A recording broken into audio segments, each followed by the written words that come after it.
Kami po nandun sa SM, tapos kami ay pupunta sa Edesha, gawa na meron po kaming client for house viewing. Ito na po tayo ngayon sa Edesha. Tabi lang po siya ng bypass road. A-assist natin yung ating client. Hello po, good afternoon po. Namimili na po kayo ng pwesto.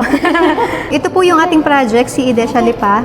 11 hectares po ito. So, nag-start po tayo dito 5 years ago, but ngayon po, maganda po mag-invest kasi marami po tayong mga ready for occupancy, and at the same time, may limited units po na naka-promo ng no down payment and may discount. Meron po tayong 3 units dito kay Edesha. Pupuntahan po natin mamaya. Yung kagandahan po dito, mayroon siyang discount and reservation lang po yung babayaran nyo. Waiting na lang po kayo ng approval kay Pag-ibig. Tapos pag na-approve na po kayo, since ready for occupancy na siya, pwede nyo na po siyang ipatan.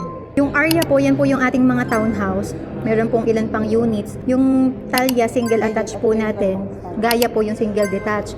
Yung available po nating townhouse, pupuntahan po natin siya later. And unit na lang po yung available. Nasa 90 plot area. 5.2 po siya. Discounted amount po niya ay 1.2. 4 million po yun. Yun naman pong single attached po nila, Natalia, 5.2. May discount po tayong 407. 4.6 na lang po siya. Sino naman pong pinakamalaki nating unit, yung Gaya, single detached po siya, 100 yung lot area, 63 ang floor area, 6.2 million po siya. May discount po tayong 579,000. If ever ma'am, okay naman po sa inyo yung presyo or may tinitingnan po kayong pricing? Tinitingnan din yung price. Dito kasi sa edisya na ito, sa pag-uusapan sa sweldo, hindi kasi aabutin. Hindi po Okay po. Yun, isa rin po yan sa titingnan natin, tsaka po sa magiging basihan po natin. Kahit itong monthly nahihirapan pa rin. Yung pong question niyo po kanina kung pwede pong mag-add ng down payment.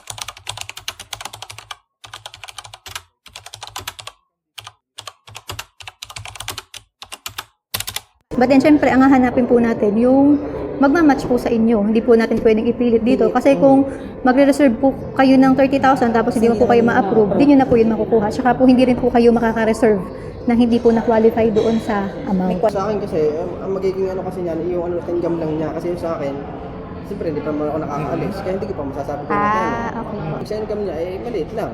Sa mga 30. Based po sa Pag-ibig calculator, ang monthly income ay 30,000. 22 years na loan term. Yung pong computation po natin kanina, mga 30 years. So, ibig sabihin, mas tataas po yung monthly ninyo kung sakaling yung property na yon. At the same time, hindi po tayo qualified kung 30,000 lang po yung tatasan nating required income. If ever po itong susundin natin, yung standard for 3 years na 6.25 interest rate ni Pag-ibig, ang property po na papasok po sa inyo ay yung may 1.5 na loanable amount and yung monthly po ay nasa 10,838. Nandun din po yan sa loob. Wala po. Kumbaga ito po yung assessment ko sa inyo based po sa inyong qualification.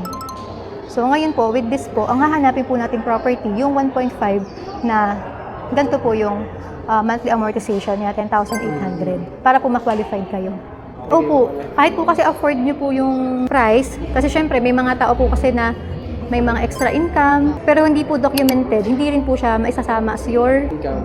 Opo, kasi wala po tayong proof of income. So, consider lang po ni Pag-ibig, yung may mapibigay po tayong proof. Dito po sa Lipa, lahat po ng project, handle po namin. Pwede po tayong pumunta doon para hindi po sayang ang oras ninyo at yung time ngayon na kumbaga wala kayong nakita. At least, masamahan po namin kayo sa ibang option. May option kayo. Hindi na po titignan ng ating client yung mga bahay. Kuha ng base po doon sa Assessment. ay hindi po qualified yung kanilang income. So, dapat po talaga na before po kayo magpa-schedule ng viewing, at least tingnan nyo po yung required income. Or sabihin nyo po sa amin kung ano pong range ng property na hanap nyo, mag-disclose ng information para kumbaga mabigyan namin kayo ng advice kung ano po yung papasok sa inyo at makakwalified kayo.